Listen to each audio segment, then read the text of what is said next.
Hey, Booze. Hey, it is your girl, the Rising Phoenix Empath. I done got back in my bed. It's a Saturday.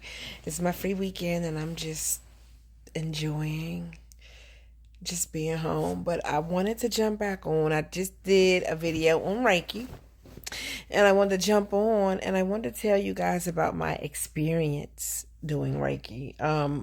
My father was actually my first client. And when I say client, just I don't mean like he was a paying client. I mean he was the first person that I ever did Reiki on. I felt led when he was really ill to get the certification, right? And even when I was getting the certification, the whole time I questioned, is this really real? Because we used to laugh at, you know, it's a big joke about how people laughing at the massages with people just hovering over you and they're not touching you, and it's a thing, like that. It's a funny thing, and it is funny, right? And so I'm like, is this really real, right? And so, but my something in my spirit told me, you need to help your father during this time, during this season. So I was there for my dad physically, and just there, and I stood in the trenches with him, during his season of transition. But then this was another dynamic that I felt led. I felt like God was leading me to help him in this way. Right. So I got the certification, and I told him about the certification. And at this time, my father he wasn't talking. He hadn't actually talked in years because he had laryngeal cancer and had a surgery to have his voice box removed. So he really wasn't talking, but really minimally communicating, could respond, shake his head, yeah, and words, mouth some words to me. And so, but he understood fully. He was fully capable of understanding. And so I had to ask his permission, and I asked if that was something he felt like, he would want me to do. And he was like, yeah. And so after I had gotten my certification, I went to go see him, and I told him I had the certification, and I said, and can I do it? And he's like, yeah. And so I put one hand on his forehead and put the other hand on his stomach. And well, before that, I washed my hands, and I reached my hands to the sky, and I prayed. And then I touched him. I put my one hand on his forehead, the other hand I put on his tummy. And I just let the energy go where it needed to go. But during this process, looking at his face and just seeing the sheer peace that overcame him. He was in discomfort and he was in pain, and my father suffered a lot toward the end of his life. So much so that I was so full of hope that he would survive, and that he would regain mobility, and that he would be okay. But to see him suffer over an extended period of time, over the year, it comes a time when when you see your loved one suffer, you welcome death. And I know that sounds really weird to say, like I didn't want him to die. It's not what I'm saying, but I just really got to a place where I was okay with it, because I saw firsthand how much he suffered, right? And so anyway, went off on a tangent. But anyway, when I did the Reiki, and I saw that he was in peace. I saw that his body, untensed, and that he just seemed totally at peace, totally comfortable, and was not in any pain at any time.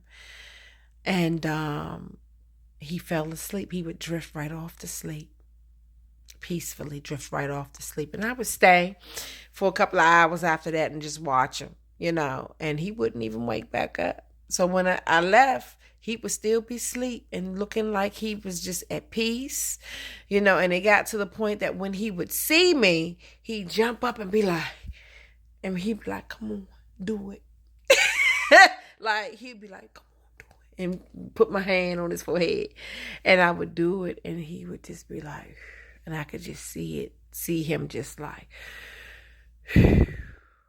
drift, just, and he would fall right to sleep again. Every time I did it, he would fall asleep. But to know that, he was always uncomfortable. He was always in some kind of pain, and he suffered a lot. And when I did this, I could literally see all of those things, the suffering, the pain, the discomfort melt away.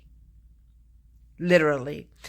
And so it brought me joy and happiness to know that I could be used in this way.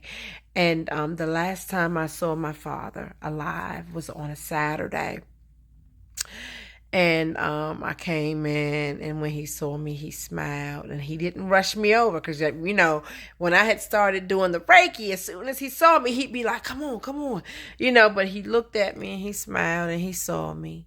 And he didn't rush me over. So I walked over to him. I said, hey, Dad, how you doing? I said, can I do it? Want me to do it? And he looked at me. And he said, no. And I said, no, you don't want me to do it? He was like, no. So I asked him 3 different times. And all 3 times he denied me and told me that he did not want me to do the Reiki on him. And at that moment, I knew that he was about to die. And I knew that also that not only was the Reiki helping him to be comfortable, giving him peace, easing his pain and discomfort, but the Reiki was also somehow sustaining his life. And I knew when he denied me, the last time I saw him, I knew that he had resonated, that this Reiki was giving him the strength to hold on, and it was giving him the strength and the energy to live, even though his condition would never be any better than it was. And I think that at that time he had decided that he was ready and that it was okay. And he recognized that the Reiki not only gave him comfort and not only eased his pain, but it was sustaining his life to a degree. And the last time he saw me, he would not let me do it. And I respected his wishes. I did not do it. But I knew, I said, he's going to die. He's about to die. And he's okay with it. And he was okay with it. And he was totally at peace with it. And when I went to see him the last time, he didn't seem to be in any extreme pain or anything like that. But I believe he was at peace with it, and he was just ready to go. That was on a Saturday. Sunday, I was supposed to go up there, and I didn't go up there.